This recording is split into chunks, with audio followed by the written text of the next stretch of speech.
You're tuned into Auto Intelligence, live from Auto Trader, where data, tools, and your preferences sync to make your car shopping smooth. They're searching inventory. Oh, yeah. They find what you need. They're gonna find it. You can make a budget for your wallet to help you succeed. Pricing's precise and true. So true. It's smarter car shopping. Ooh. Just for you. Oh, it's just for you. Ooh. Find your next ride at autotrader.com. Powered by Auto Intelligence. With a major selection of the looks your kiddos love starting at just $4 in the Walmart app, a new school year means a stylish new them. Who knew? Find skater skirts and Crocs that say, I'm casual but cool. Sparkly sneakers that say, it's my classroom, you're just learning in it. And preppy polos that say, I'm the teacher's pet, even if they're mommy's menace at home. Find their favorite styles starting at just $4 in the app. The Walmart you thought you knew is now new. This episode is brought to you by Nespresso and Samra Origins by the Weekend Coffee Collection. Introducing Samra Origins. My collaboration with Nespresso is a connection to my roots, to my mother, Samra. Coffee that hits the right notes. It transports you. Crafted with unique notes and bold, soaring flavors. Experience a taste that moves you. Nespresso and Samra Origins. Discover more at Nespresso.com. It's Saturday in Cold Blow Lane. We've all come down to cheer. We've had our jelly deal. Welcome, thrice. Welcome, dear listeners. Welcome to Achtung Millwall. My name is Nick Hart, and that is the smooth sounds of the Las Vegas Lounge version of Let 'Em Come by Lion of the South, which is available on Spotify. Do give Lion of the South your full support. It's got some wonderful reggae versions of Millwall Classic on there as well, but I do like the sounds of Vegas. Let 'em all come down to the den. Let 'em come, let 'em come. Anyway, enough of all that rat packery, dear listeners. You join me, of course, for the voicemail show, my favourite show of the week, in the wake of yesterday's 1-1 draw at the Valley with near neighbours Charlton Athletic. Got quite a few to get through today, so I'm going to go straight into our first voicemail from yesterday, which is from Adam Wicks. Morning, Nick. Just Adam Wicks here, just leaving my thoughts after yesterday's 1-1 draw at the Valley against Charlton. Overall, felt like we were lucky to get out there with a point in the end. I definitely didn't see any way back in once we got to about the 70th minute mark.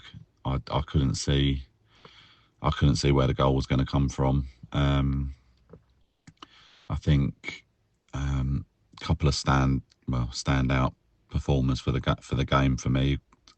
Kramer, I thought, was immense at centre half. Luongo does a solid job in midfield, doesn't he? Seems to always be putting his foot in and playing little give and goes, which is good to see. I think three games in a week might be a little bit much for him, but we definitely need to bolster that midfield a little bit. And probably a Maku, actually. I thought, although I was absolutely fuming that he sort of totally switched off for their goal and let the player drift inside, like outside him on his blind side. He sort of more than made up for it with getting their right back sent off essentially with some really good wing play. He looks like he's trying to evolve the way he plays slightly, with not just head down and run all the time, which I appreciate we all do like to see. He's sort of slowing things up, then going quick, coming inside. Which is shows some promising signs for me. He definitely caused them problems.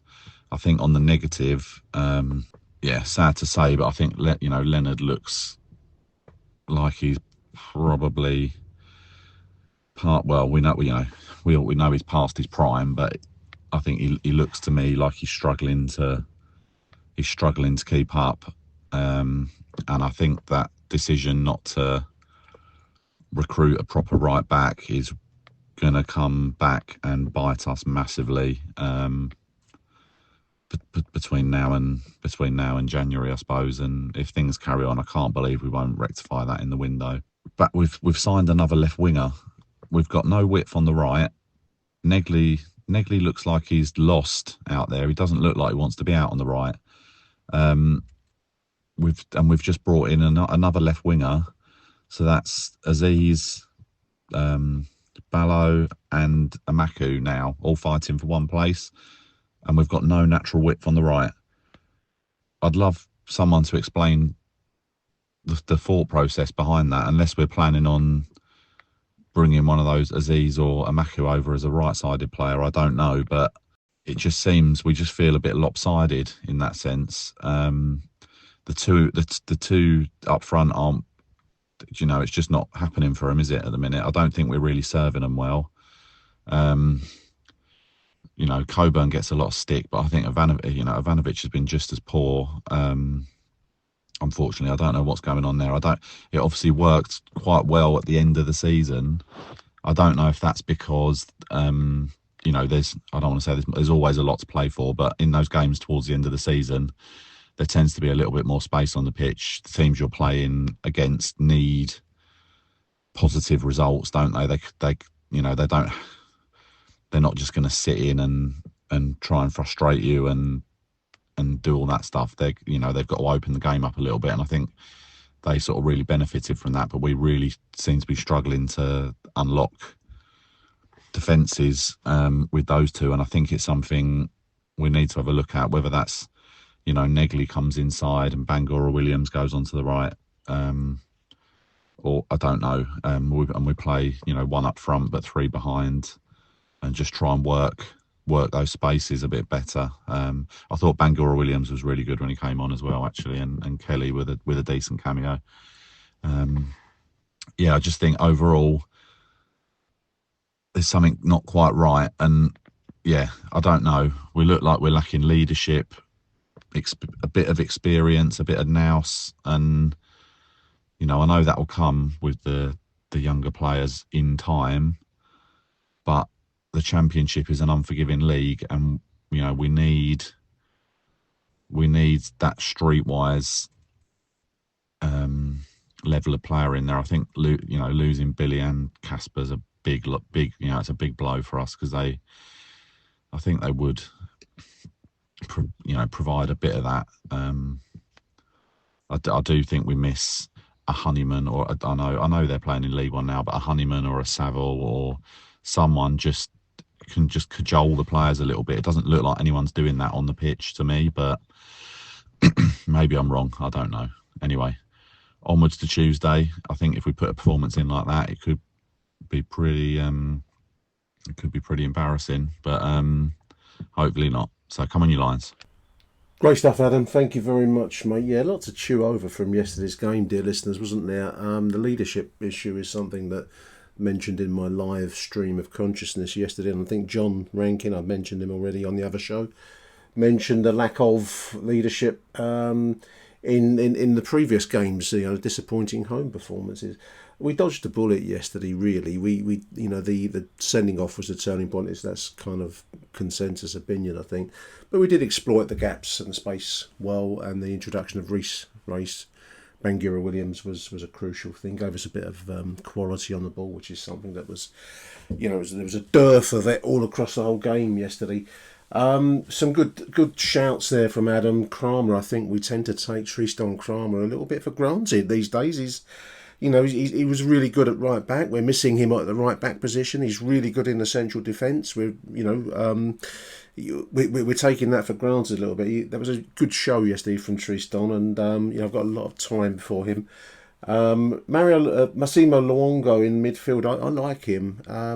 I think he's as near to a leader that we have in the current squad, in that he's of an age, I suppose, and he's 32. He's experienced. But he leads by example. I think what we're missing is the very vocal leadership that perhaps someone like Jules Saville would have brought to us. He's now with Luton and gone, so that is an area, and I think we've all mentioned it one way and another over the last few games that the club is a little bit shy of at the minute. Imaku, I really like Imaku. I've mentioned him in the other show. I think he's trying to work on his game. I don't mean to be harsh and critiquing players. I don't think he's naturally a gifted player in the sense of someone like Reis is a good example. Does have an ability to do the unexpected. I think Idemo is a power player, and there's absolutely no disgrace in being that. Blimey, and he did really. He's had some good games. I thought he made an impact yesterday. One way and the other. He's one of the few players yesterday that looked like he was 100% across the whole 90 minutes. I also just want to give a shout out, having watched the highlights reel, which I hadn't done in my previous edition, listeners. This is poor sports podcasting by me. I didn't watch the highlights reel before I spoke to Ben Anthony. It was an early call this morning. But I have had a look at it prior to the recording this show, and I think I might have dissed Steve Bender a little bit. He made a few decent saves across the game yesterday. I know that his distribution was poor, but I'm going to throw him in with everybody else in the side. There's a lot of poor distribution across the game at the Valley yesterday. So I want to give a shout out to Steve Bender.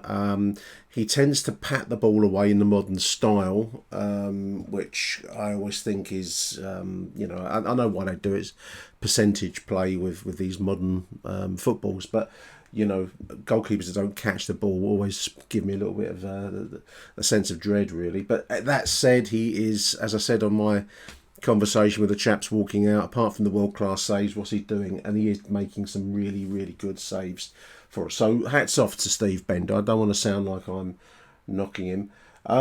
Front two, I'm sure this is going to be a repeat theme of all of our voice notes today, dear listeners. The front two are not clicking at the moment. Now, why is that? We've touched on that in the previous edition, speaking to Ben Anthony. They need to be more physical. They need to be stronger. They're up against strong boys yesterday in Charlton. I thought they were dominated, the pair of them, one way and the other. That's not good enough. If we're going to play a 4-4-2 style, then you need servicing from the wings. That's not happening at the minute for reasons that we'll touch on. I think Adam touched on them, that Negley doesn't really perform the role of a right winger particularly well. I think Imaku's doing a decent job from the left, but certainly from the right, it's not really happening for us. But the front two, no impact on the side. They really didn't make a scratch. I think of the two, Coburn is the stronger player, but he's not a natural striker. I think Ivanovic is a good natural striker. I think he's a very talented boy, but he's got to get physical. He'll get stronger if he wants to compete in this league, or indeed in Serie A, which is also an unforgiving place to be. It's not like it's some kind of second tier league, dear listeners, is it? So if he does entertain ideas of moving away at some point for big money, I think the club also entertain ideas of him moving away for big money at some point, he's got to get better. He's got to get good. So there we are. So a big thank you there to Adam Wicks. We're going to run now Barnesy, then Digger Dave. Hello, Nick. It's Barnesy here. Pleased to say I went out with Doug today, had a few beers for his birthday, so that was nice. And then we sat down to watch the game. And, wasn't really happy the way things were going for the first 70 minutes. Didn't really create anything. They scored. The finish for the goal was pretty good. He got the ball down and smashed it. But, the goalkeeper palming it out. And then, Marco was a bit slow on the rebound. But I can't really think of anything in the first half. Marco got in some really good positions in my eyes, but just need that final ball. And, he's young maybe, but I don't know. He needs to show a bit more. Coburn had a chance when he hit the flats. But, first half, not really much to write home about. Second half, waited. 70 minutes. It's like, I know that, his hands are tied with the, subs on the bench. But we were like, fucking hell, is he going to, bring someone on, just change it up because nothing's moving. And obviously the sending off changed a lot of things. And then we started to play football again. I don't know if bring Kelly on, he done all right when he come on, I felt. And, Bangor Williams has got no fear. These young players haven't got any fear. And, when we were in good positions, we seem to go back and give it to Cooper, who just does this sort of like a floaty ball into the channels where Coburn is not strong enough for those balls. He's for knockdowns and things like that. Ivanovic went off. There's not a natural forward to come in his position. Unfortunately, Langstaff is injured and, to be honest, that was with the transfer window. We need another striker, in my eyes. I know we let, the fella go back up Scotland. Fair enough, Nisbet's gone, but we have got players coming back. But still, today's performance was terrible up until the 70th minute, and then we started to play football because we got pace on the pitch. Bangor Williams changed the game. He was unlucky with the goal disallowed. We went mad in the pub, and then it got disallowed, but obviously his finish was great. Brian's got that little bit of quality when he did set the goal up. He has got that pass, but defensively, he's off it. He needs to get back into the swing of things. But if you look at it, first half they had one chance, 2 chances hit the bar, and then obviously the goal. But and then they're obviously sitting back. But otherwise, we've got to get the players that are pacey in that team because we are so lacklustre. It looked like Middlesbrough all over again, where we're just banging on the door, just passing it around, not really getting in behind them.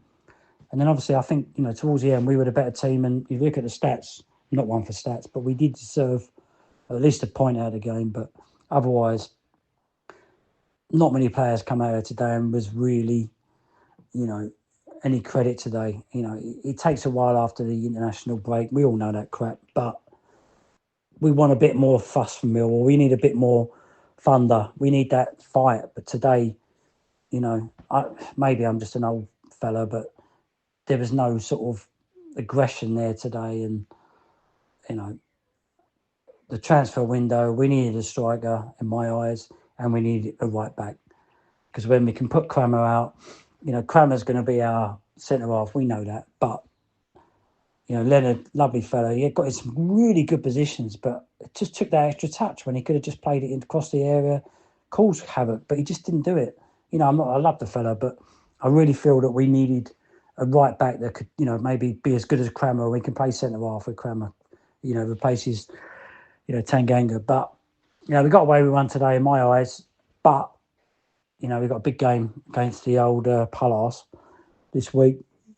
But it does worry me that we haven't got that quality. And, maybe we need to sort of rein it in a little bit because it's going to be a long season until we get these players back. But I think we missed Casper today. We missed Billy.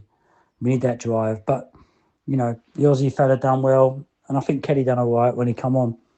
The new guy as well. He had some good little touches. But we shouldn't be celebrating a point against Charlton. And I do apologise to Charlton fans because these guys have come up. We need to teach them a lesson and say, we've been in this league for a lot longer than them.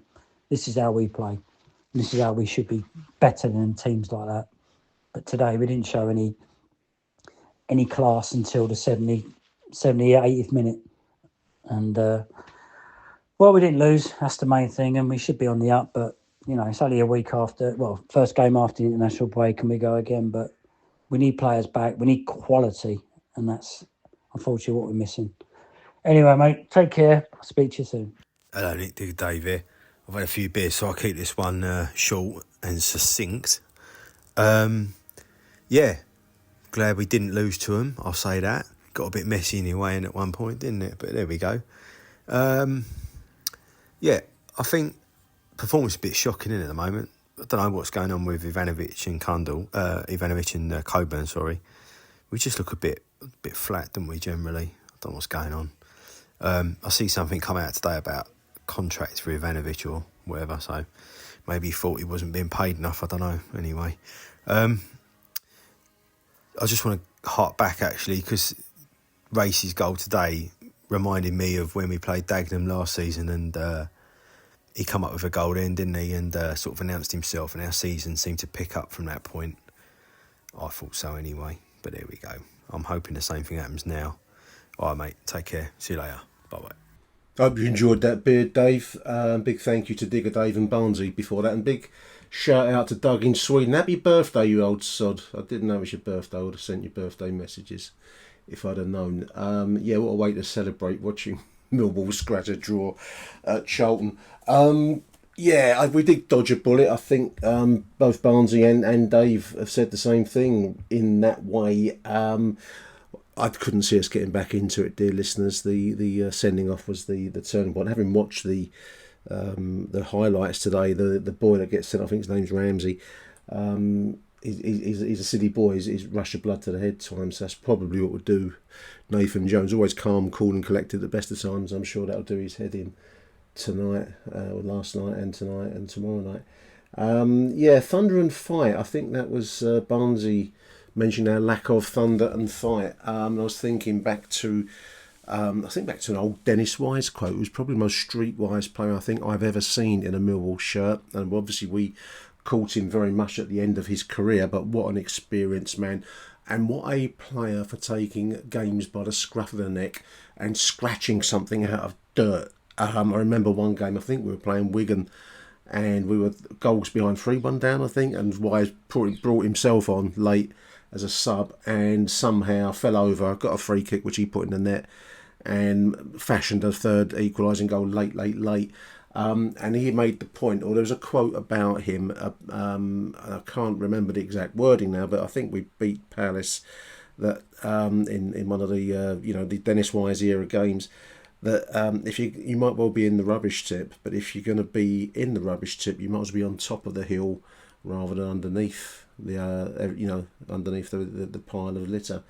And I think Alex Neil has something of that in him. Somehow we scratched the result out yesterday by fortune or by astute substitutions. I think, as the boys have said, RBW, Ray Spangura Williams was a turning point. Great to see him coming good. He does have an artistic flair that I personally love. And fair play to Danny Kelly, who also think put himself around well. So let's see what we get at Crystal Palace tomorrow night. But we're going to take a short advertising break in order to generate the money that we donate to charity. So I'll be right back after this break. This episode is presented by State Farm. Having insurance isn't the same as having State Farm.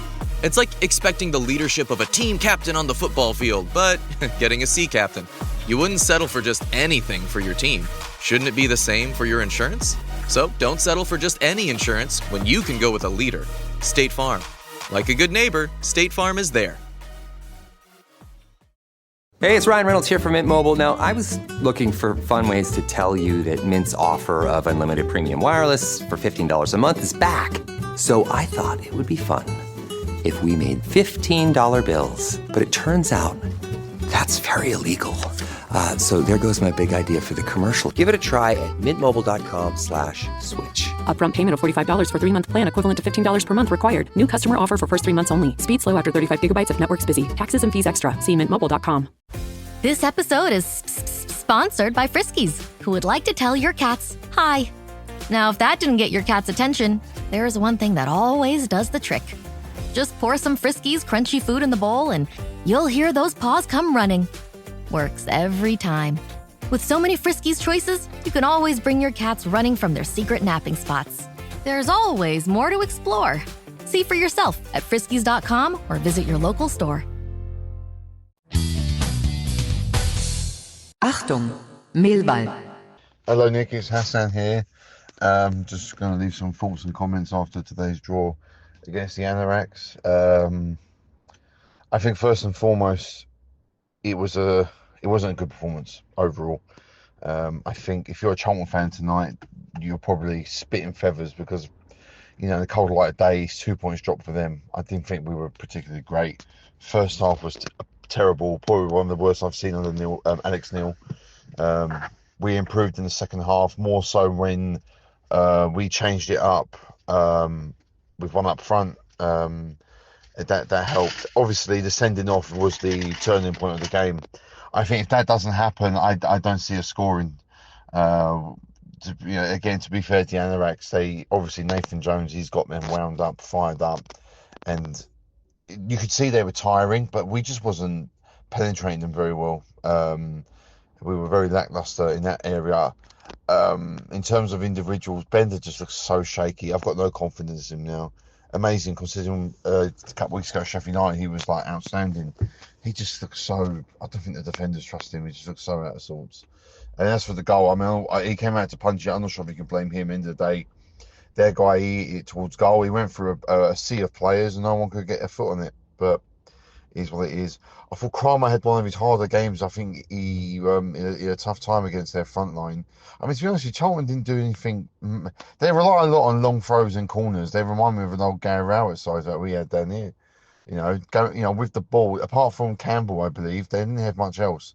But Kramer, he done what he did, but he had a hard time today. I thought Cooper was potentially man of the match. He was outstanding. He marshalled the defence really well. I thought Brian was a bit shaky here and there. Ultimately, he done the killer ball into the box, which led to Kundal having a shot, which led to RBW tapping it in. I thought Lennon struggled on the right. Negley, again, ineffective in that inverted winger role. That is not his position. Luongo, again, potentially man of the match. He read everything, mopped everything up. It's a shame with Luongo. If he had the finesse and ability of Denor, he wouldn't be at Millwall. Because when he gets the ball, his passing's fine. It's just that you want a little bit more from him. But you can't fault his effort, the way he reads the game, and he was dead on his feet afterwards. Kundal was okay, busy but ineffective. Amaku, he huffed and puffed. And to be fair, he got their guy sent off. 2 yellow cards were both on him because they couldn't handle him. I didn't think we didn't get the ball to him enough, and you could see we were trying to get him into the game, but we couldn't. And unfortunately, Coburn and Ivanovic, once again, another pointless, ineffective game from the pair of them. When we went to one up front, I think you could take either one of them off. Coburn, he's frustrating because the ball gets pumped. He's the worst target man I've ever seen. I'm sorry. He's an awful target man. He does not hold the ball up at all. Defenders are climbing all over him. I know the referees don't help, but he's got nothing in him in terms of a bit of backbone, a bit of strength. And we need to stop this long ball business. He ain't working. It's weird. We got a draw, but I think we should count a lucky stars tonight. We've really got away with it. That unbeaten run against these lot was on the verge of being broken. And if it wasn't for RBW, I have to watch the disallowed goal back again. Apparently it was handball. But it looked like a good finish, and he didn't, rest on his laurels, and he done it again. It's the mark of a good player there. So overall, it's a point, on the road, keeps the unbeaten run going, and we just got to go into the next game now, looking to correct the mistakes of today, because unfortunately, overall, it's papering over the cracks at this moment in time. Until we start getting players back, we need to start thinking, doing something different in terms of form, system, that sort of thing, because this ain't working. It's 4-4-2. I was happy to meet you, Nick, as well. It was great to see you. And we even said at half time, didn't we, that the two up top isn't working. And it looks like what we said came true, because changing to one up top done the trick in the end by bringing on an extra midfielder. And let's see, what it's like going forward. But let's kind of celebrate tonight, or breathe a sigh of relief, I think. I think that's more in order, and we move on against the Nigels on Tuesday. All the best, Mick. Good to see you, mate. Bye, mate. Thanks to Hassan there. Yeah, likewise, mate. Good to say hello to you at half time. It was a funny game in some ways, because there are the mixed emotions that we didn't play well, and for the most part, up until 70, 75 minutes, was that 3/4 of the game pretty much, isn't it? We're very poor, second best to a poor Charlton side, in my opinion. I'm not digging them out. I think they are where, as Hassan has just said, they're where we were under Gary Rowett, looking to scrap and scrape and push the other team around as far as the referee will let them, and he did let them get away with quite a bit yesterday. Couldn't wait to blow the whistle, in my opinion. I know I'm not completely impartial, dear listeners, but we didn't get much change out of the referee yesterday.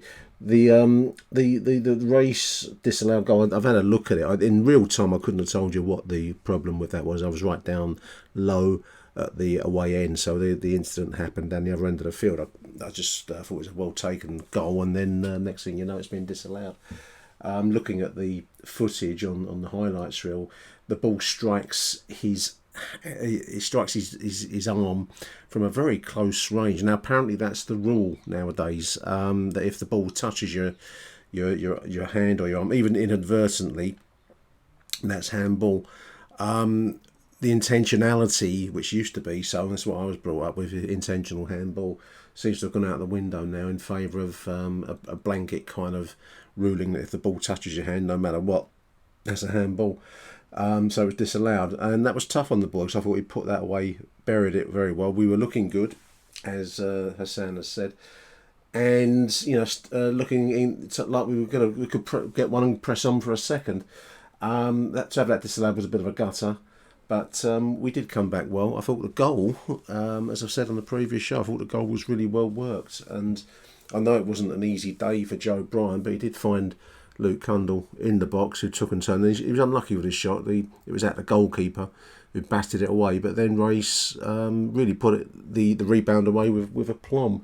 The boy is a talent, and I want to see more of him, please, Alex. Now, that probably does mean that we can't persist with the front two. Now, I am an old dinosaur, dear listeners. It's one of the reasons why we don't reach the kids on this show. 4-4-2 for me is a wonderful thing.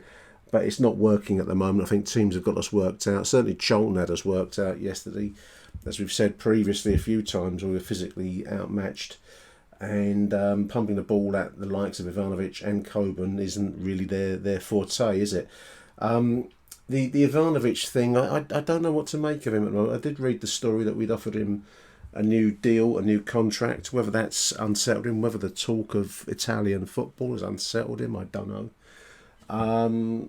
He's certainly not performing. I mean, if I were watching from one of these lesser Serie A sides and I saw him yesterday, I wouldn't be very impressed, because I didn't see him impose himself. I didn't see any real flashes of skill or any moments. I know he was feeding on scraps, as the football cliche has it, but I wouldn't see enough there to start putting my hand in my pocket and trying to lure the boy over there. Now, whether that's getting on his wick in some way, I don't know. If there's a new deal on the table, then him and his team, apparently he has a team, listeners, will consider that. But he certainly starts to, for me, he needs to start scoring and sharpish, because he doesn't contribute enough in other directions if he's not on it in front of goal. One thing I will say about Coburn, and he's our star record striker, which kind of amazes me a little bit, because I think he's a blunderbuss. I think he's a good boy. I think, from what I know of him, I don't know the boy, but having seen him around the squad on the media day, it seems a long while ago now, about a month ago, he seems like a good kid. Whether he is strong enough to play the whole kind of the full Paul Moody role, I don't think so. He doesn't have the instinctive strikers nous that maybe Ivanovic has, but he doesn't bring the physicality.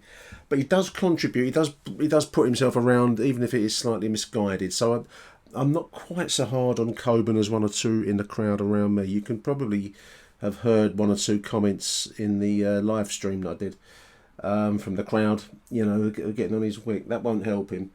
I think he needs to be better used. I think we may need to go one up front, alternating either Ivanovic and Coburn with more ball playing from midfield. That would certainly be what I would think would be the way forward. I'm hoping that Alex Neil is also thinking the same thing.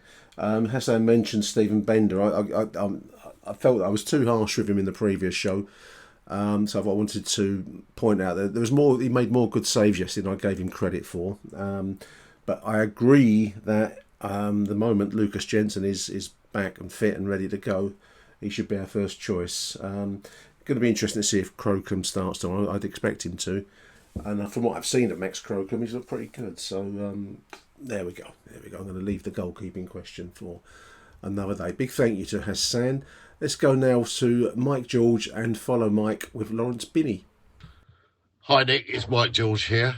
Well, what can we say about the game away at Charlton? I think a large collective phew might be the order of the day. Without going into finite details, I just want to say that I think we have a fundamental problem at the top of the pitch. Josh Coburn, of whom I'm a big fan, needs to buy a saddle. After all, he was carrying an opposition defender on his back for most of the game, except when he turned them and then he was away. But his finishing is nowhere near clinical enough. Similarly with Mihailo Ivanovic, he is playing with his back to goal and trying to hold the ball up. But there is little support for him, and he more often than not doesn't try to turn the defender. It is clear he is becoming more and more frustrated. but there is a school of thought that he has the Fleming syndrome. Thought he was in line for a big money transfer that didn't happen. Well, perhaps there is one at some point in the future, but unless he starts hitting the back of that net, no one will come hunting for him. As for the rest, I thought we were pretty awful for most of the game, giving Charlton far too much space, and if you let a team play, well, they will, won't they? For them, the standout player was Tyrese Campbell, but apart from that, they were fairly average. We played well in the last 20 minutes. Kelly is beginning to feature more and more. Bolo looks very useful. And thank the stars for Bangura Williams, who got us out of jail. So, 30 years on and counting, still they can't beat us. Job done, but Alex Neil has got to sort that tactics out because we have some big games looming on the horizon. We just have to keep the faith. Come on, you Lions. Great stuff, Mike. I do love that saddle analogy, mate. That's good stuff. That's quality turn material from Mike George. Do keep tabs on Rob Woodford's account at Cabby Walks, because he and Mike George do some wonderful walks around the Isle of Dogs. I think I saw one is looming in October. Historic walk around the origins of the club, our beloved Lions. In October, so Mike is a raconteur on that walk and well worth a listen to. So big thank you there to Mike George for that. I do agree about Fleming syndrome, Mike. And few, yeah, indeed. Fleming syndrome is funny actually. I was watching the Burnley-Liverpool game before I recorded this show, listeners, earlier on this afternoon, and Fleming didn't feature in that. I think that's, as we're in the kind of German regions of Belgium there, I'm going to say that's Schadenfreude. That means a delight in the troubles and ills of your neighbour, taking delight in somebody else's problems. And maybe I'm guilty of a bit of Schadenfreude then, also with Japhet Tanganga going up to Sheffield. Schadenfreude there. Well, they don't say that in Yorkshire. Let's have a listen now to Lawrence Binney. Right, Nick, calling you out Charlton 1, Mill 1. That performance, I'd like to talk about it from a Charlton point of view because I feel like that was a very Kenny Jackett, Neil Harris performance from Charlton today. And if I was a Charlton supporter, I'd be thinking, oh, we should have won that. As a Millwall supporter with loftier ambitions in 2025, I think we can see the deficiencies in that Charlton side. As well as the deficiencies in our own side, to be honest. But I think in terms of quality, I think we have more quality than them. But you've got to admire what Charlton did today. Like I'm going to say that straight up. Like they set their soul out. They got the goal. It came from nowhere, and then they defended really well. And really, we didn't have a sniff until that bloke got sent off.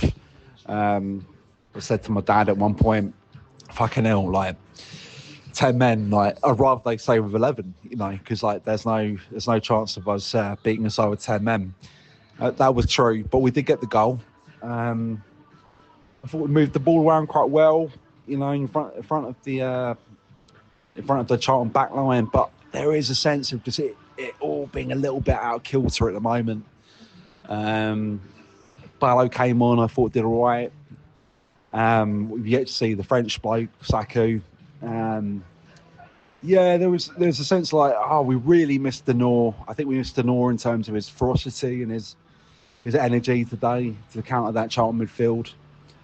That 4-4-2 for me is still not working, and I don't know what's happening. I don't know if it's an individual failing with Ivanovic or Coburn or if it's just because 4-4-2 is outdated in this era, but that 4-4-2 is not working at all.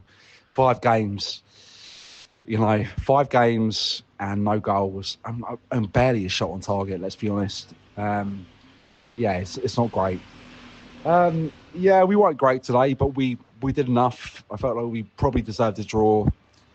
But it's, I feel like it's the unsung heroes, it's the reserves, it's the people we're not expecting to do much who are contributing quite a bit at the moment, your RBWs, your Makus.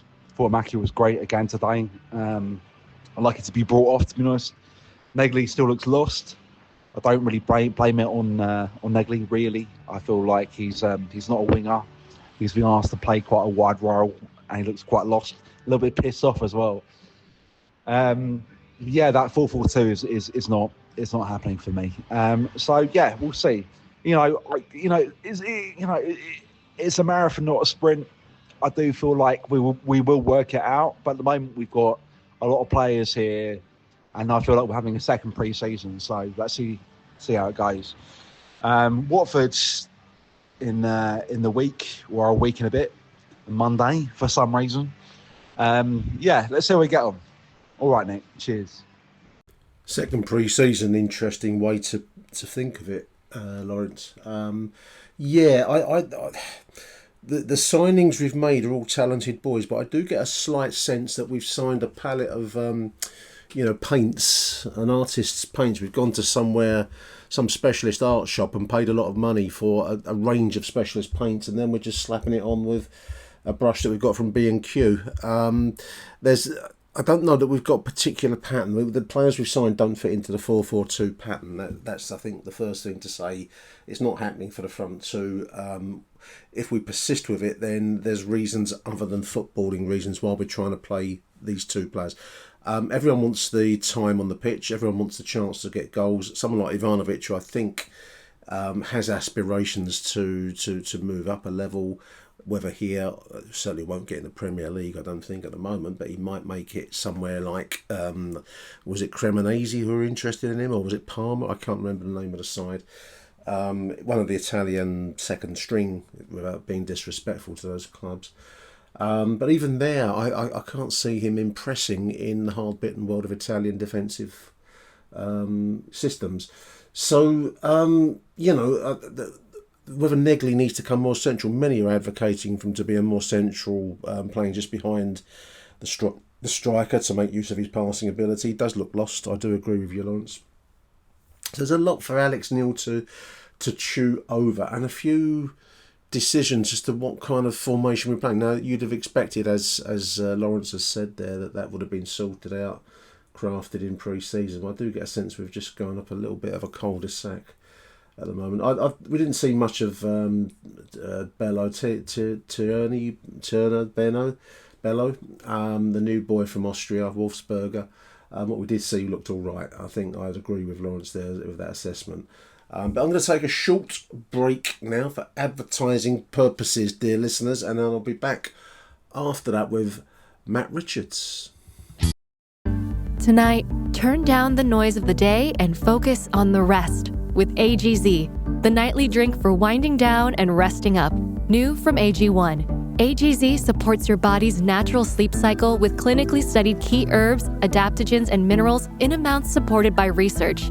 And no melatonin, helping you wake feeling rested. Wind down, rest up with AGZ. Learn more at drinkagz.com. Who says you can't be the topic of conversation for all the right reasons? The Hyundai Tucson Hybrid pairs bold presence with advanced technology and sleek style. It's everything you didn't know you needed in an SUV and then some. Okay, Hyundai. Visit HyundaiUSA.com to learn more. Are your business expenses playing hide and seek? With Uber for Business, the small spends that slip through the cracks, like rides and meals, go right where you need them. Because it integrates with leading expense platforms, you can say goodbye to surprise costs, missing dollars, or chasing receipts. Everything's track downable. Uber for Business. Make small steps that make a big impact.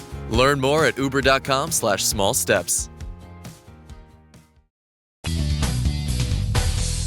Achtung, Millwall. Nick, Matt Richards here, just driving back from the Valley. That was, I don't know, I'm trying to, it feels like we got out of jail there. But then thinking about it, it was two poor sides, really. So actually, on balance, we probably did maybe deserve a draw, but barely, really. And obviously, the sending off would have helped us in the change in formation. But that was just, that's the worst we played this year. Just awful. First half, just, don't know. Just it seemed that we weren't. I don't know if we weren't up for it. There was a lack of energy, or maybe some of the players just didn't have the mental strongness to deal with the situation of a derby. I don't know, but they wanted it more than staff, and yeah, it showed really. They never really. I don't think they really did much. But obviously they scored the goal. But they're just first to the ball. All we were doing is just definitely for the whole first half, it was just long ball, long ball, long ball. And I know you've got two big blokes up front, but I mean, even the long balls were just awful. We weren't even directed towards them. And then, I do feel for them a bit, Coburn and Ivanovic, because, you say you've got to be stronger and they've got to be stronger. They've probably got to use nous is probably the right word, but because every time they did try to put in a challenge, the referee would just blow up against them. So that was, incredibly frustrating. And Charlton 1-0, deservedly 1-0, I'd say, even though they weren't brilliant. And then the second half, it just didn't change it, did we? I thought Alex Neil would make a substitution at half time because it was so bad. Maybe it's because of lack of quality on the bench. I mean, you think about obviously we know about the injuries. Imagine that team today with Casper, Billy in the middle, Aziz, Doughty on the left. You're talking about a totally different side. I think it still doesn't excuse the lack of energy or application or heart, maybe, for some of the players. But anyway, it didn't change at half time, and it was the same, wasn't it? Nothing was. It's the same as the first half, and incredibly frustrating. And I suppose we made some changes when we took Ivanovic off, which was probably fair. I mean, we were getting overcrowded in midfield. Had to try something different. And then obviously their player makes a rash challenge, and fortunately they're down to 10 men. And after that, we took control of the game. Still not really penetrating. I don't think we had that disallowed goal by Bangura Williams. Didn't create any chances. I mean, Charlton didn't create any chances either, did they? It's a poor match. I think, don't know, next game is Watford. I suppose you could say it's 3 games away from home, undefeated. When have we ever known that at the start of the season? Our home form is the one which has got to pick up. Hopefully, I don't know if any of the players who are back from injury, maybe Langstaff might give us different options off the bench, because that might be useful. But it's it's not great. I think if we had played well today and we got a draw, I'd be more positive. I think it's just the fact we just played shit, didn't we? If I think about the players, Leonard's really off it today. Don't know what that was about. He's just not the same player. Seems to have enough energy. Doesn't make any runs. Brian, you can tell he hasn't got match fitness, or his head wasn't in the right place because he wasn't bombing forward and his passes were misplaced. I thought Cooper and Crammer did well. Bender didn't have anything to do, so you can't really talk about him. Midfield, Luongo, tidy. I thought Kundal did better in the second half. Negley had a poor game. He's very lightweight, and you can see a pass and he can shoot, but he didn't show that today, did he? So it was a poor game from him.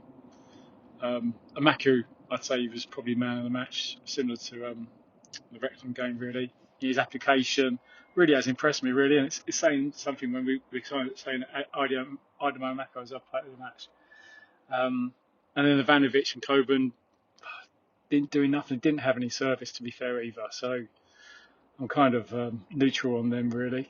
But not great. Maybe we'll give man of the match to the Millwall fan who was in the Charlton end after he scored, and then was ceremonially booted out by a couple of cowardly Charlton fans towards the end of the match. But anyway, that's it, Nick.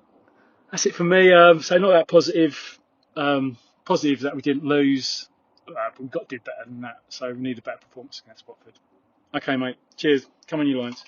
Yeah, big shout out to that Millwall fan who just decided to show his Millwall shirt off at when the equaliser went in.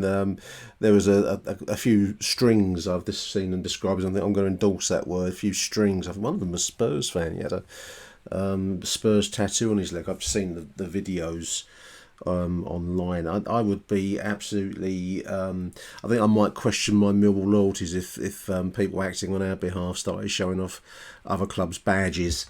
In the midst of those kinds of kerfuffles. But anyway, fair play to the chap that showed his Millwall. He got roughed up a little bit on the way out. Nothing too serious, but one string kicked him up the arse on the way out, which only when surrounded by stewards. Which probably speaks volumes there. Long balls, yeah, it was a long ball fest and aimless long balls. I think if you're giving the ball to Jake Cooper and asking him to pass the ball, then you're not going to get much else other than the long diag. It's not his strong point. He's playing well defensively. I think Bender did make a few saves. They were on the highlight reel. So, fair play, as I've said. I apologise for describing him as being flaky. I think over in the previous edition of this show. He did better than maybe I gave him credit for. His distribution is a bit woeful, but there we are. But certainly the passing generally yesterday was very poor. I don't know. I can only think that old Father Time is tapping Ryan Leonard on the shoulder and saying, come in number 18, your time is up. A boating reference for the kids there. I don't know if they still do that on boating lakes. They still do that, Danson Park kids. Do they shout out, come in number 20, your time is up? But I think old Father Time is certainly tapping Ryan Leonard on the shoulder now.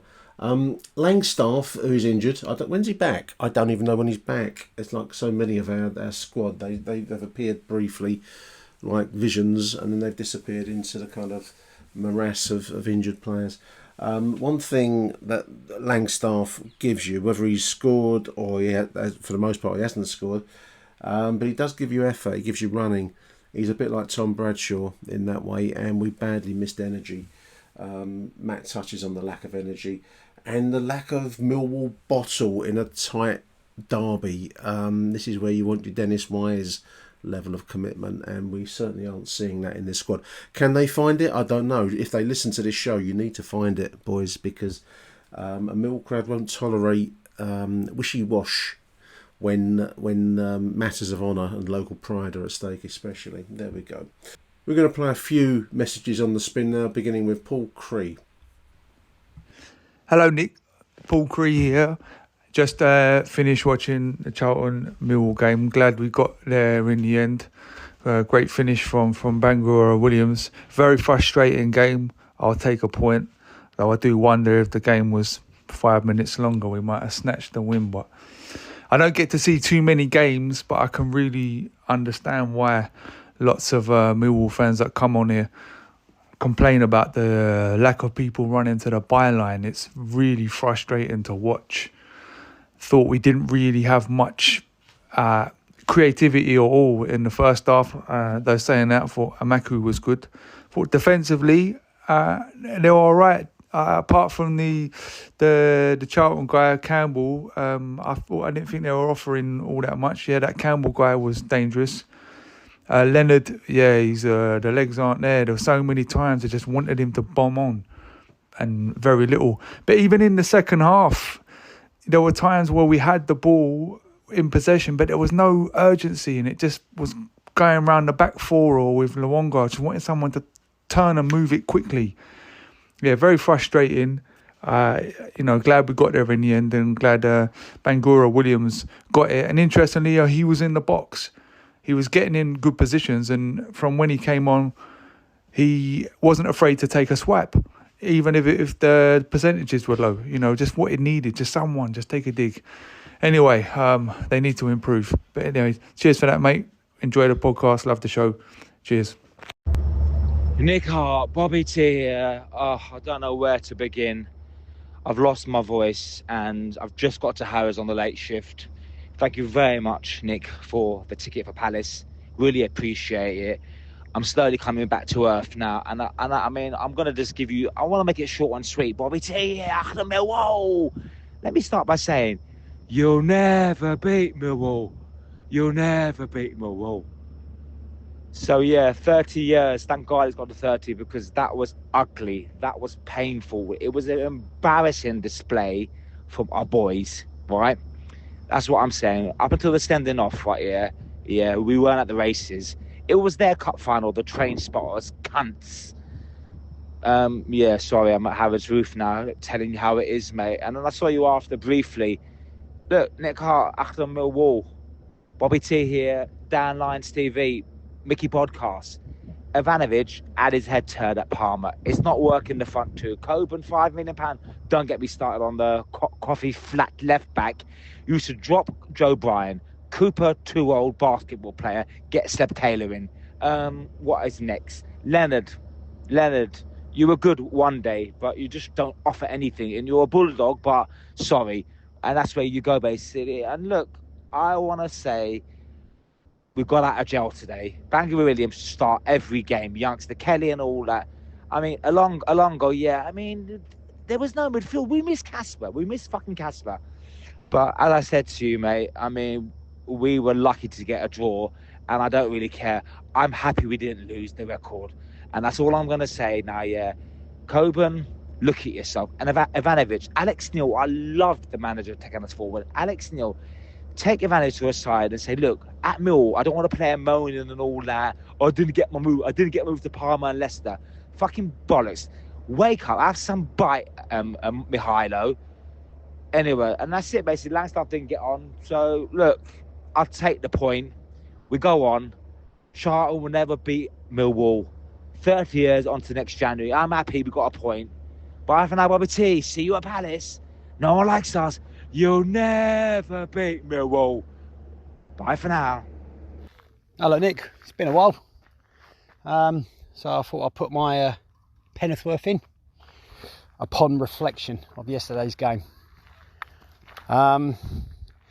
Could have spoke last night, but you know what? Let's absorb it, reflect, and have a sensible head on. And my head tells me that we were lucky. I won't lie. Lucky to get a point. They were bad, real bad, and we were even worse. You know, I think there's still a lot of areas that we need to look into. Yes, okay, the injury list doesn't help, but you know what? How many times are we going to use that card as an excuse? You know, they're all pro footballers of a better quality than what we've got. I think it's safe to say that the two up top has to be dropped. I'm a fan of two up top, but in this current system, in terms of the personnel that we've got, it don't work with us, I'm afraid, mate. We've invested heavily in players that can play behind the striker, so let's maximise that 100%. Their goal, disappointing. Should never have gone past. Well, first of all, he should never have had the shot taken off. So he was unmarked, lacks marking, but still that ball had to travel. That ball travelled past keeper, and it looks like 2, even 3 players. So poor, very poor in that goal front. Our goal, on the other hand, you know, I'm so pleased to see RBW get that goal.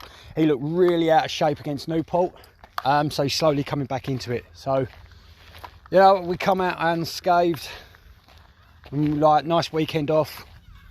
We go again Monday night. Do you know what, mate? I couldn't give a monkey's toss about Wednesday. Mickey Mouse Cup. I'm focusing on league. I want that top 4 place. So, see you Monday. Coming lines. And also, anyone who wants to push breast cancer charity, please donate. Big thank you there to Matt Webb. Yeah, do give Matt a look on his Twitter account, dear listeners. He's on Matty P Webb, and he's doing a run for breast cancer, and it's a great cause. And do give him a look up, and any contributions, of course, for such a a serious condition will be very, very welcome. And well done. Are you doing? Is it a marathon or a half marathon, Matt? I can't remember what you're doing, mate. I hope your training is going well, mate. Anyway, so a big shout out there to Matt, and before him, Bobby T, always inimitable style, Bob. And good to meet you yesterday, mate. So shout out to Bobby T, and then Paul Cree beforehand. Yeah, the injury list. It's is it an excuse? It's a reason, I suppose, why our first choice 11 on out there. It doesn't really excuse the lack of Millwall fire that I think a few messages have touched upon across this show. I don't think there's any excuse, and no matter how many injuries, you cannot excuse the lack of care and attention to the Millwall calls that we saw in the first half. So that was a worrying sign. But anyway, onwards to Palace tomorrow night. I should be watching that on the telly tomorrow night. And then Watford, which is Monday week, isn't it? So a little bit of a way off. We're going to play you out for the remainder of the show now, dear listeners, with back-to-back messages. I want to say a big thank you to everyone who's contributed to this voicemail show. Really appreciate it. Great to get your voices on air, and I really enjoy listening to everybody's opinions. If you want to contribute, do give me a shout on Twitter, on X, at achtungmillwall. Easiest way to do it is exchange mobile numbers, and then you can send me a WhatsApp message after the game with your thoughts, musings and rants if you choose to. I will publish everything that I can within the law of England and libel and slander, etc. Anything that you want to send me is always going to be welcome. I really enjoy doing these shows, and everyone that contributes are a huge help to our show, which is dedicated to passing our profits over to charity, the Lions Food Hub specifically for this season. So if you want to join in the fun, do give me a shout on X at achtungmillwall, and we'll exchange mobile phone numbers. So I'm going to take a short advertisement break now, and then the remainder of the show with back-to-back messages from the chaps. So until the next edition of Achtung Millwall, dear listeners, I want to say a big thank you for listening. And until the next show from me, Nick Hart, it's Arrivederci Millwall. We're going to save Merv, incidentally, whilst I'm waffling. Just remembered, Monday with Merv is going to be Wednesday with Merv. We're going to do a post-Palace review. Do send me your voice notes after the Palace game. I'm a bit with Matt in that the Mickey Mouse Cup isn't the most important thing. It'd be nice to see a decent performance there at Crystal Palace. So do send me your voice notes in the wake of Tuesday night's game. And Merv and I will be reviewing said match along with your voice notes on Wednesday with Merv instead of Monday with Merv. So until then, from me, Nick Hart, to listeners, it's Arrivederci Millwall. Stay tuned. Here at the Almond Joy Factory, where tropical vibes abound, we use soft, fresh-tasting coconut. The crunchiest almonds and delicious chocolate candy. Ah, but do you know what our most important ingredient is? Sometimes you feel like a nut. Sometimes you don't. Almond Joy's got nuts and something even way better than that. Yes, Almond Joy is made with almonds and joy. I was deep in it, gaming on Samsung Galaxy Z Fold 7. Unfolding the screen made it twice as big and so immersive, I kinda lost myself. Might have trolled a little too close to the sun. Someone in the chat told me to touch grass, so I took my Z Fold 7 outside and kept playing. Still won, got a tan, and a nice little reset. Powerful processor, realistic graphics, you stay locked in, streak stays alive. Can your phone do that? The new Galaxy Z Fold 7. Get yours at Samsung.com. Are you a forward thinker? Then you need an HR and finance platform that thinks like you do. Workday is the AI platform that helps propel your organization, your workforce, and your industry into the future. Workday, moving business forever forward. Achtung, Millwall. Evening, Nick. Evening, listeners. John Rankin calling after the 1-1 draw at the Valley. And yeah, we travelled up to London, got a train from Lewisham to Charlton, and took up our seats in the away end. And it was good to be amongst all our supporters. It was a very good atmosphere, I thought. But I found myself really frustrated at the way we played in the first half. But it's all very well. I've watched Alex Neil's post-match reaction, And it's all very well Alex Neil getting into the players and saying, he was not happy with them and all that and blah, blah, blah. But I think he has to take responsibility for this himself as well. I said last week in the voicemail that I think he's setting the team up wrong. And I really don't see it working with Coburn and Ivanovic up front. The reason I don't see it working is that it leaves us playing this 4-4-2 formation with a very light midfield and without a number 10. There is no one playing number 10 as I can see it for Millwall. Now, the problem you've got with that is that you've got no one pulling the strings. Luke Cundle is trying to do it in the middle, but he's playing in a two, in a partnership in the middle.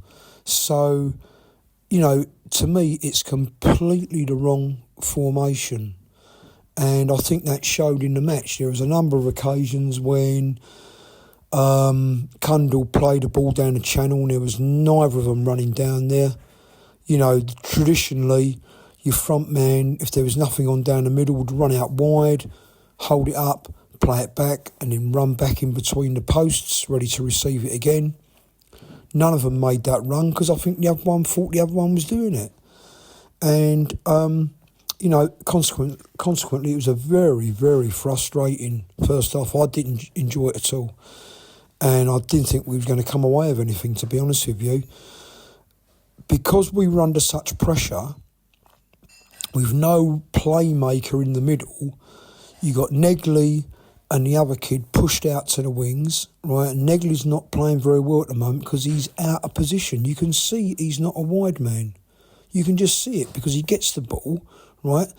And the way he plays football is to run into space and peel a pass off, to play someone else in and then take up another position. And loads of occasions he was one-on-one and he can't go around a man. And I think our only outlet was Idemo Imaku, really.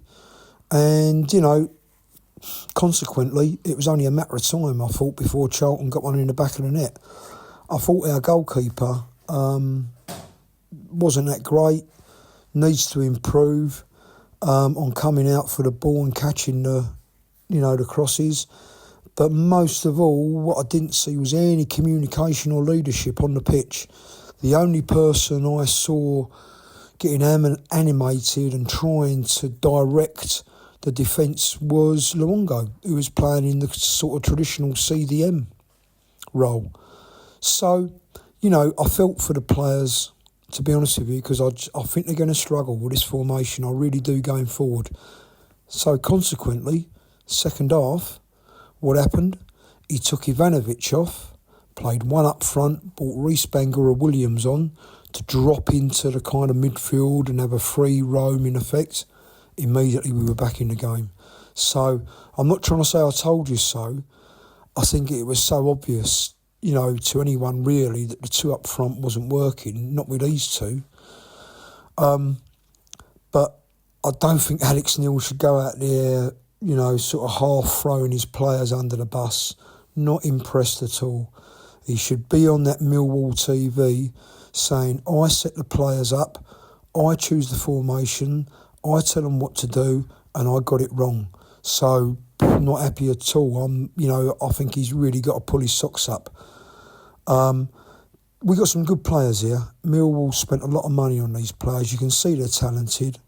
And to be honest with you, I felt for them, really. I'm not going to dig any single one player out because I thought they struggled, and they struggled because of the way they were organised. If anything, I think Coburn and Ivanovic just need to man up a little bit. Ivanovic put a nice little challenge in the centre half early doors. That was good to see.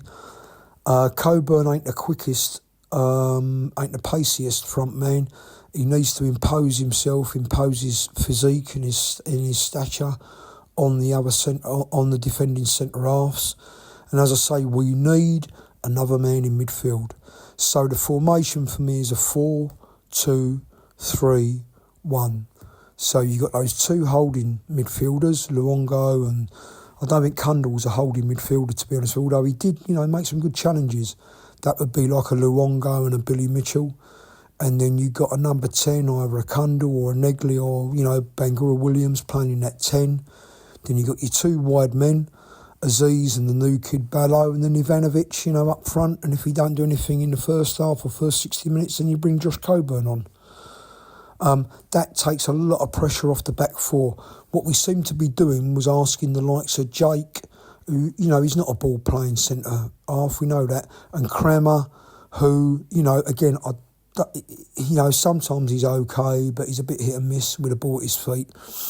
You can't expect these lads to play the ball out. To me, they're not ball-playing centre-backs.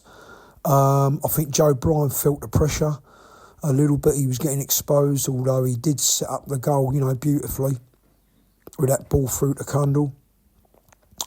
Right back, I think Lenny did his best, but for me, I would prefer to see a traditional, if we're going to play a four at the back, I'd prefer to see traditional, left and right back. Maybe let a wide man, have a proper winger out there playing either side of the number 10 to do the attacking. So, I don't know really. For me, the responsibility lies with the manager. I think he's got to really think about these kids he's got playing for him, look at their personalities and look at the way they play, and it's up to him to try and get the best out of them, and he's certainly not getting the best out of them at the moment. So a lucky draw, if you ask me. I'm ever so pleased for Reece Bangura Williams. I'm a big fan of his, going back to last season when he played and he set up some lovely goals. It'd be good to see Billy Mitchell back in the middle. That'll release Cundall to play a bit higher up the pitch. Negley's woefully out of position. I think, he's got to be brought into the middle, because I still think he's a very good player and he's coming in for a lot of criticism at the moment, but he's wildly out of position. And there we are. So anyway, over and out. Charlton still can't beat us, so that's a positive. And we go on. Come on, you Lions. Nick, Aussie Dave here after that very disappointing game against Charlton. Personally, I think we were lucky to get a point, and we really only started getting into the game after the red card. Not going to say much more about the specifics of the game, but I did think we got a lot of lessons learned. First point, I think 4-4-2 has had its day, especially if we don't have our best players. It looked good at Norwich, where we had everybody available, but since then we've lost players. We've played 4 games with 4-4-2. In those 4 games, we've got 2 goals, none by the strikers, and we look disjointed. So I think it's we may have to go to what we did before 4-4-2. Second observation, Negley is a lost soul. He was poor yesterday, and personally, I think he has been all season, except for the Norwich game. We paid a lot of money for his creativity, but what have we seen? Okay, he got the goal at Norwich, but that's about it. And I think clearly one of the key problems, he's not a right winger where he's been stuck out there. And because he's not a right winger, I think that's always affected Lenny's performance, who has to be the right winger and almost expected to get down and do crosses. Third point, Ivanovic is a lost soul. What's the reasons? Maybe the transfer talk, but I don't think the 4-4-2 suits him either. He's dealing with long balls from our defence with his back to big burly defenders, and he's missing out most of the time. I think he is much better if we played through the middle and not bypass our midfield, and it's played to his feet and he's on the shoulder of defenders. I think we'll see the good old Ivanovic then. Fourth thing we learned, and obviously this one's fairly obvious, is our injuries, and because of that we had a very lightweight bench.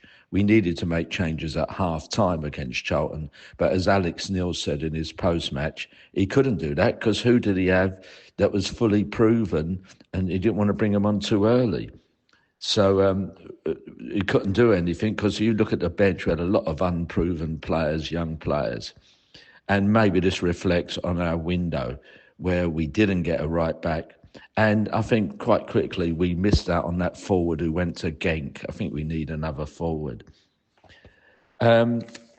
couple of solutions to all these problems, if I've got them. Not that I know much about the game.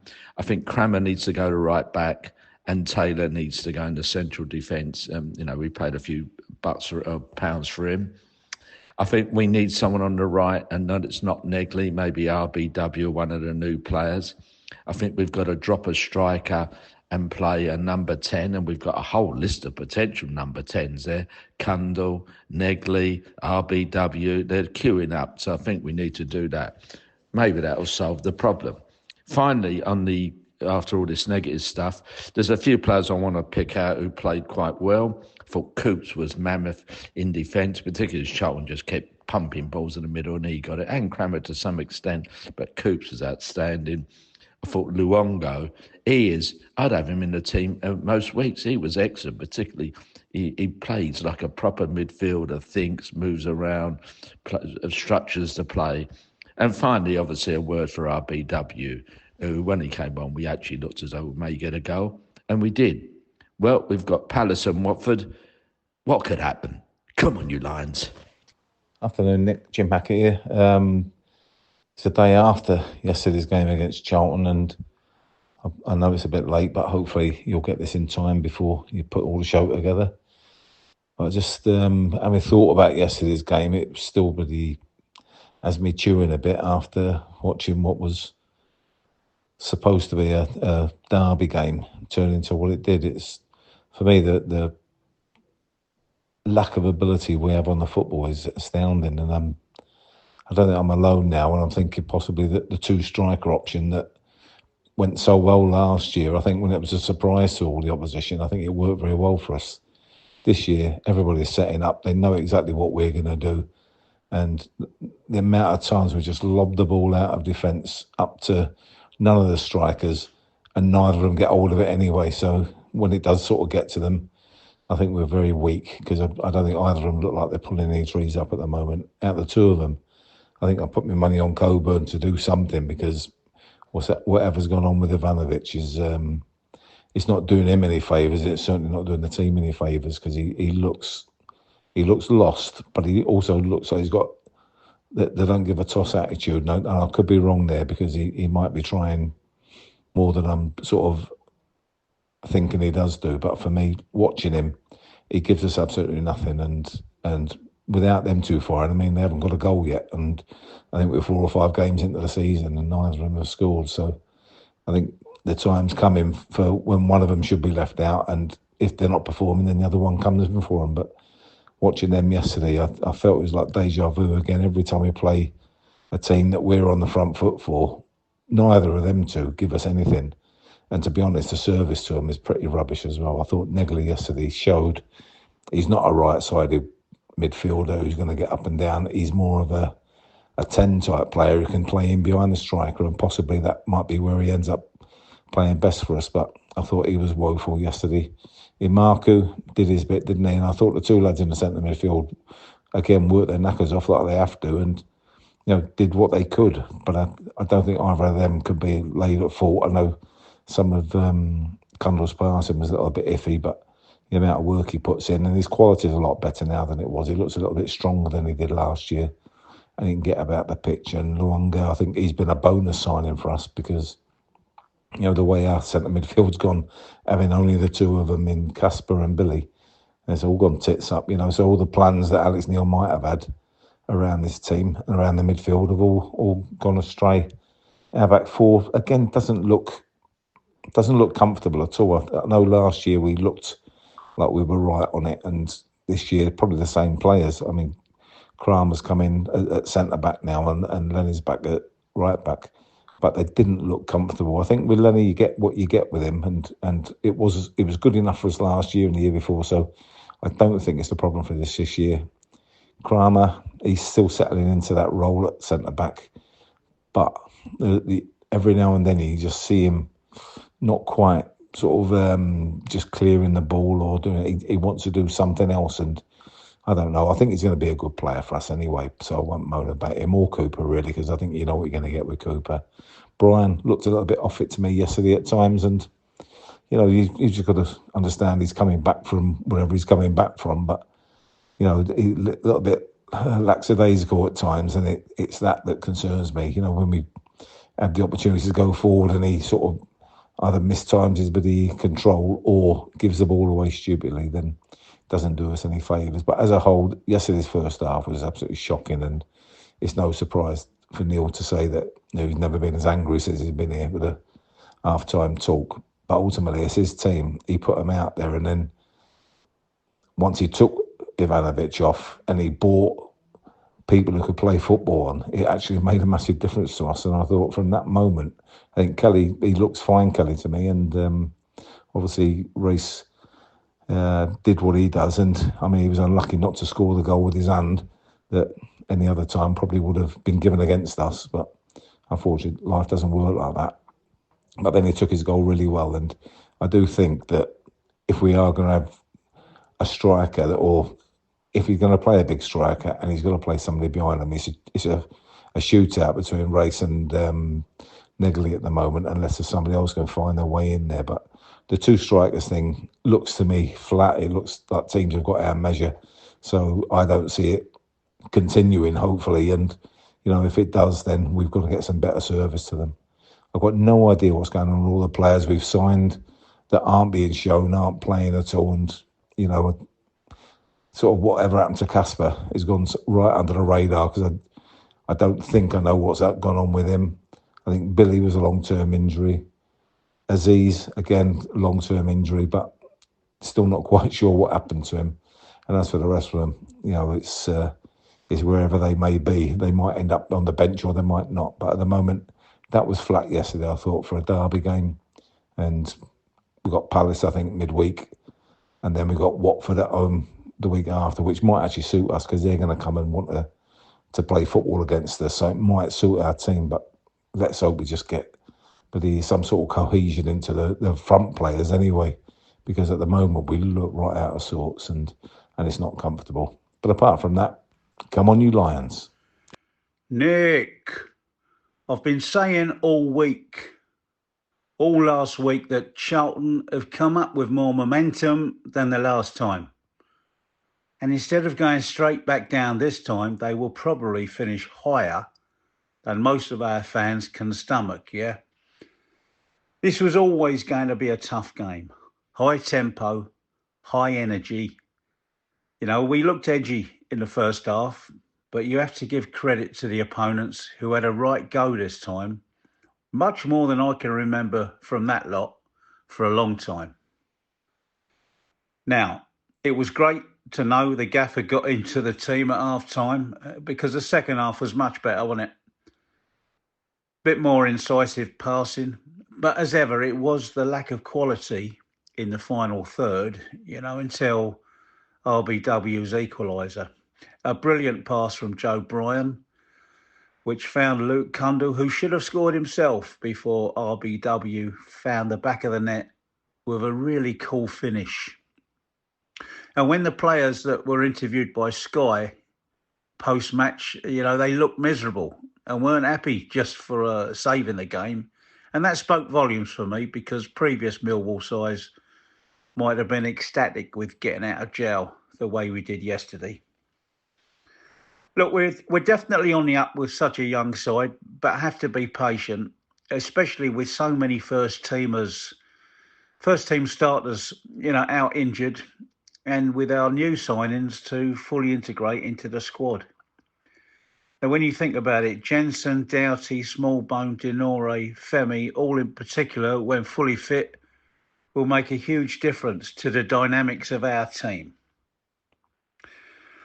So a point on the road, and at least we don't have to suffer Nathan Jones and his players going all around Woolwich and Plumstead today in an open-top bus celebrating winning their cup final. They can have another pop in January when it will be 30 years and counting, right? One final thing. Nathan Jones. I am so pleased that miserable bastard never became our manager. Palace next. Come on, you Lions. This episode is brought to you by LinkedIn. Healthcare professionals can lead their careers with LinkedIn. Discover jobs by specialty, preferred shifts, and even desired salary. From mental health therapists to radiology technicians, it's now faster and easier for healthcare professionals to find the right fit. Learn more at linkedin.com/healthcare. Side effects may include faster job placement, improved work-life balance, and increased career satisfaction. It's the Smucker's Uncrustables podcast with your host, Uncrustables. Okay, today's guest is rough around the edges. Please welcome Crust. Thanks for having me. Today's topic, he's round with soft, pillowy bread. Hey. Filled with delicious PB&J. Are you talking about yourself? And you can take him anywhere. Why'd you invite? And we are out of time. Are you really cutting me off? Uncrustables are the best part of the sandwich. Sorry, Crust. Make your next move with American Express Business Platinum. Enjoy complimentary access to the American Express Global Lounge Collection. And with a welcome offer of 150,000 points after you spend $20,000 on purchases on the card within your first 3 months of membership, your business can soar to new heights. Terms apply. Learn more at americanexpress.com/business-platinum. Amex Business Platinum. Built for business by American Express. Morning, Nick. Hope you're well, mate. It's my first time I've called in this year, but I thought I'd call in and talk about Charlton. Where do you start? We were so lucky to nick a point there. So flat. It was like we'd never played together before. Do you know what? I actually think we looked scared in there, which was really disappointing. I think we're really missing Casper and Billy Mitchell in the midfield. I mean, if you're going to have Kundal in the midfield, as much as he does put a shift in Kundal, but you need someone with a bit more stature, and Billy Mitchell gets about, doesn't he? But the 4-4-2, I was all for it last season, and I think maybe we caught a few teams by surprise last year with the 4-4-2, and now it just doesn't seem to be working. It could be because teams have sussed it out. It could be, I don't know. I read yesterday that Ivanovic has been offered a new contract. Maybe his head's gone. We don't know what's gone on behind the scenes with all the offers going in for him.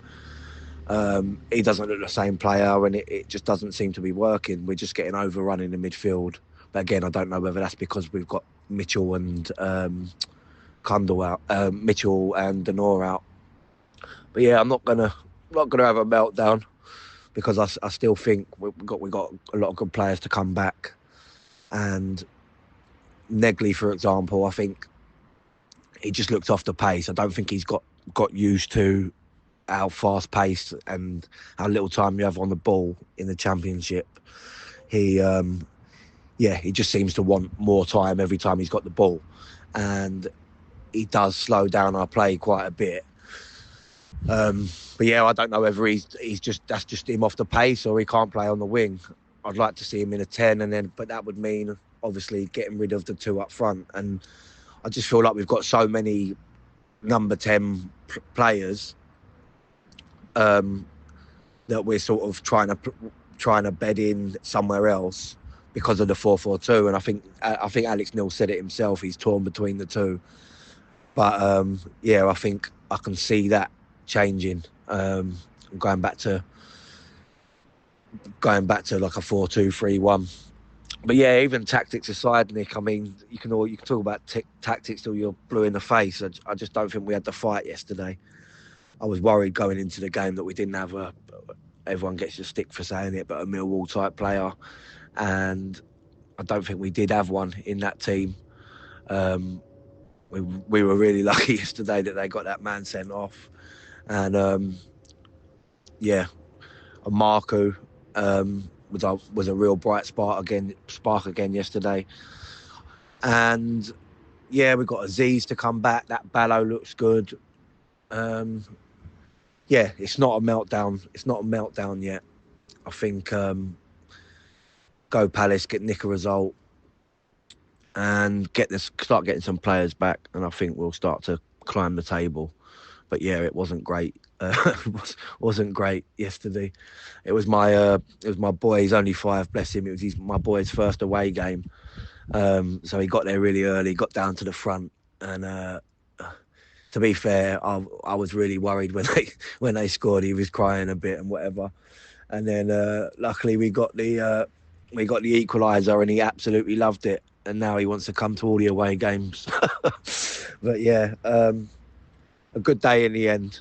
At least we nicked a point. But yeah, there's a lot of things that look. It isn't all doom and gloom in my eyes. I just think a few things need to be tweaked. Credit to Neil for taking Ivanovic off. I don't think, like, obviously it looks like you're taking what you're doing. You're taking the striker off, but he's been nowhere near it. Even though there was a ball that come over to him in the first half, and you just think, just have a swing at it, just shoot. And there was a couple of times, even Coburn, he sort of was cutting in, and he could have swung his left foot at one. There was moments there, and I just think, again, strikers again is a confidence thing, and I don't know what's happened to Ivanovic. He got sent home early, so it could have been carrying a knock. What do we know? But yeah, something definitely not right, and whether we do change system will be interesting. I think we probably will on Tuesday night, and we'll see how we get on there. But yeah, Nick, hope you're well. On to Palace. Come on, you Lions. Afternoon, Nick. Glenn here, just calling in after Charlton game. Just wanted to initially mention Aido Muamaku, who I thought was really good going forward in this game, and really was for the majority of the game the reason why we had some attacking threat. I've got to say, I think when it comes to Carney's goal, he did seem to switch off and let his man drift in front of him, which obviously is something that I'm sure the management team will pick up on him. But going forwards, he really did look a decent threat. Worried about Ivanovic, who struggled to get into the game, and I think Negley as well. You know, showed some nice little ideas and touches, but generally just seemed off the pace, the pair of them. And I don't think it's attitude or anything like that. I think it's probably just the fact that they're in a league now at a level where they're going to have to up their game. And Ivanovic is still a young lad growing, as is Negley in that way, but they've definitely got to improve if they're going to be impactful in games, and they weren't today. I think Kundal and Luongo were excellent. Really were just keeping the game going.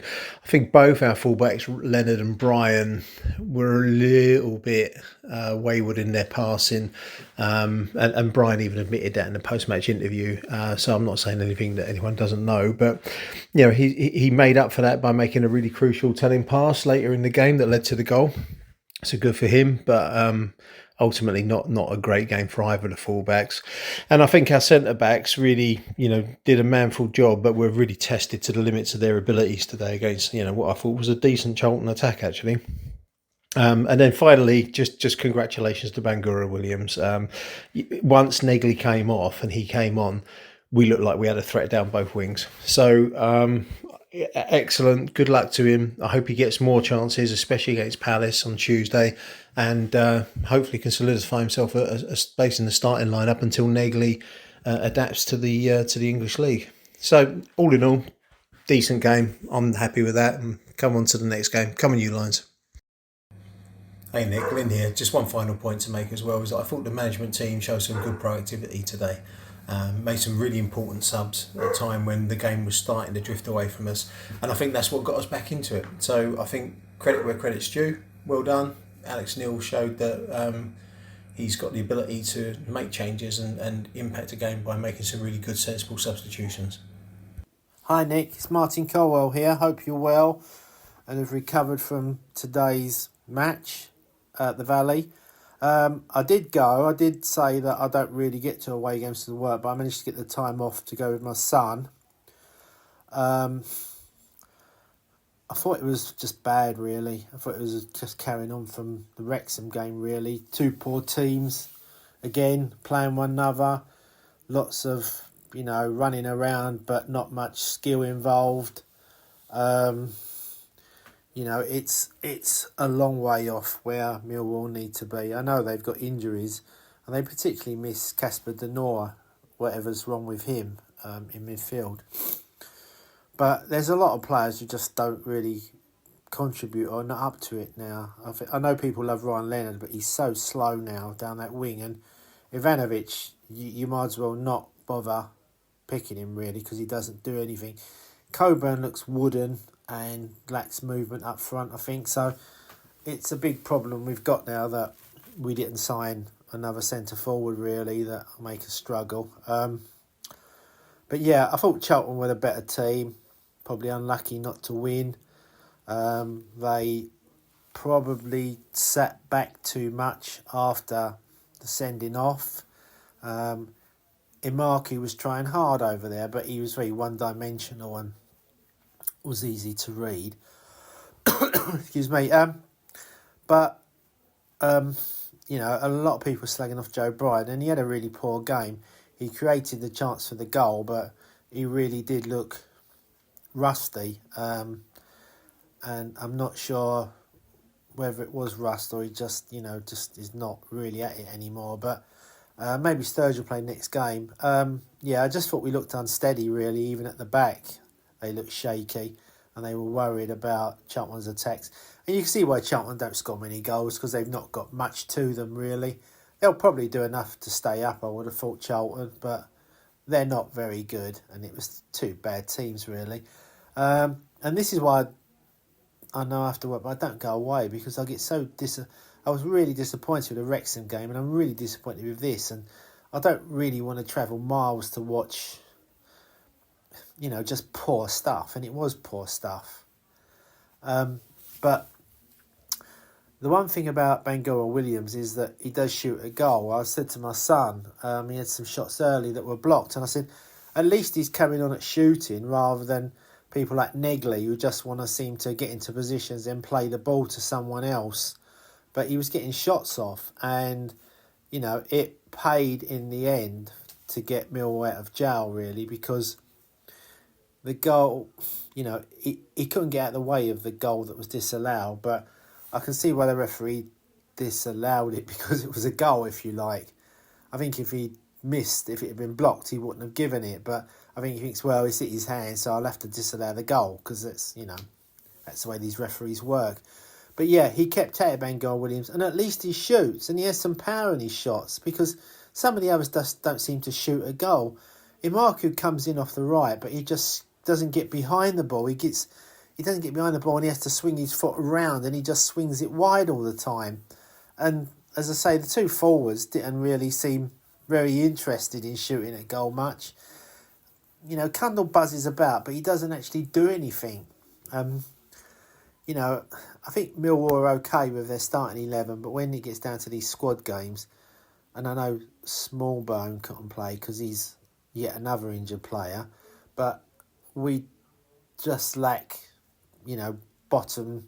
We look like the bottom 8 of this league when we play this team. They're just not really up to much at all, I don't think. I don't think the ability's there, to be honest. I think that, it's not a great league. I know that teams like Ipswich and teams like that have got depth, and we haven't. But, it doesn't look... If you look at the results, teams beat teams, look at the team beat us, Wrexham, and they get hammered at home by QPR, who are no great shakes, and it's just not a very good division, I don't think. But, I think we're well off it if we haven't got our first 11 playing. But yeah, I was in the away end, and there was a lot of relieved Millwall supporters. I thought it went really quiet because we just didn't look like doing anything. And then suddenly after Bangura Williams came on and their right back got sent off, we looked like, well, now it's time to have a go, albeit we lack ideas of what to do, really. We didn't seem to have much idea. Build-up was slow. There wasn't enough movement. And, there was no killer instinct involved in it, I didn't think. But, they plugged away, I guess, and Charlton sat back further and further and invited pressure, which they got. And then, we got the goal, and then it could have gone either way again, really, because there were chances there was attacks at both ends, and I think both teams were just happy to get a draw and thinking to the referee, blow your whistle, because, we just don't like to play the last 5 minutes or so because we're so worried about losing that we don't really want to go forward much. We just want to sit there, and just keep the ball in the middle, and hopefully the referee will blow his whistle. But plenty of work to do for Alex Neil. I'm a bit confused about some of these injuries. I know that Alex Neil doesn't want to give too much away and say who's injured. Well, not who's injured, but for how long they're injured and how long they're going to be out, so that teams that we're playing next. And I'm not worried about Palace because it's just a Mickey Mouse Cup game. I know we all hate Palace, and I particularly hate Palace. I just hate their flag and their drum thing, and I just hate it. But Monday evening, when it's Watford, we've got to get some of the players back, because we can't do much with this team. They're not, they lack creativity. There's no good just keep pumping the ball out to Marco and hoping he'll beat someone and get a decent crossing, because the others are just not doing it. But there you go. Very, very relieved after that game. There was a lot of puffing and blowing and exhaling of chest after the game, and although Millwall was making noise after the game, I think it was just through sheer relief that we'd managed to avoid that defeat. But we go on, and hopefully we can get some players back fit for the Watford game. But anyway, thanks Nick, good luck, and bye for now. Nick Hart, Rob Abbott here, hope all is well, and wow, aren't we glad we come away with that, with at least the point, and we didn't lose to Charlton. What can we say about that first half? That was shocking. Wasn't surprised we lined up 4-4-2 away from home. It's worked in the 2 games so far. We've looked very good away from home. But yeah, that first half we were embarrassingly bad. We didn't lay a glove on them. Look, if you play 4-4-2, the ball goes forward to the forwards. They need to hold it up, bring others into play, or it's played down to the channels. They need to win the ball or to gain territory by forcing the ball off the pitch for a throw-in so we can all move up. But that wasn't happening at all in the first half. And yeah, we couldn't get any passes together. We couldn't get any possession or shape. We looked a bit disjointed. And as for them going 1-0 up, I think that's a pretty bad goal to concede. Initially, I think it's a Mac who switches off at the top of the box, and then when their lads lining up to shoot, though, I have no idea the positioning of Bender in goal.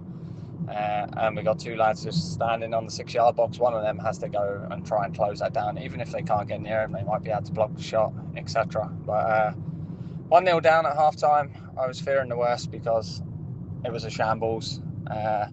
To be fair, obviously Alex Neil gave the lads, the first 11 there, a chance in the second half to redeem themselves. We were a little bit better in the second half for the first 15 minutes, but no great chances. Then the game sort of changed when we changed shape, so you've got to give the management credit for that. Surprised he took Negley off when we changed shape, but yeah, he brought Reece Bangor-Williams on, played him on the right. It moved Kundal forward into the 10 role, and then obviously Dan Kelly come on for a forward. And from that moment onwards, we just looked a lot better side. We had little triangles happening, we had little 1-2s happening, and we were passing the ball around and yeah, looked good. Albeit we weren't creating that much from it. Then obviously the sending off, it's a clear second yellow card, and then that changed the game, and from that we capitalised. We deservedly got the equaliser in my opinion. It's just a shame we couldn't push it on and get the 2-1. But yeah, we've not lost. It's another point. That's 7 out of 9 on the road. That's an unbelievable start on the road. We need to obviously address our home form, and we need these bodies back. I think everyone's going to mention it. We need some bodies back. We're still a little bit lightweight, but on to Crystal Palace in the week. Will he give some of the youngsters a go again? I sure he will stick with his word after winning through in the last round. The youngsters will get a go, a bit of a mixed team. But yeah, then on to next Saturday. Big one next Saturday. Are we going to play a 4-4-2 or are we going to play a 4-2-3-1? And if we do go with a 4-2-3-1 start, who will be our lone striker? And the next big question, who will be the partner for Luongo in the middle there? Obviously with Denore and Mitchell injured, do we start Dan Kelly? Dan Kelly's had a good start to the year for a young guy. Just a few little mentions. I've mentioned the management changing the shape. I thought Bangura Williams, not only obviously for the goal, looked bright, controlled the ball, played the ball around, and then Ballo making his debut, and in that environment looked a good player. So that's pleasing. So I'm currently on the way to a third birthday party for my son's crash friends. But I'm going there a happy man that we haven't lost to Charlton. Enjoy the weekend. Chat soon.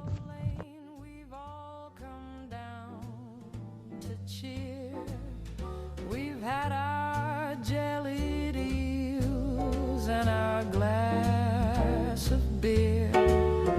Come rain or shine, our families will bring.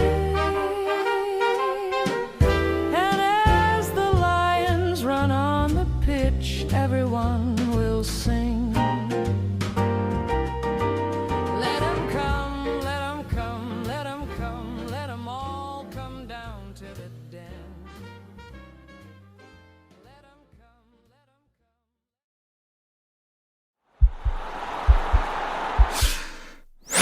This podcast is part of the Sports Social Podcast Network.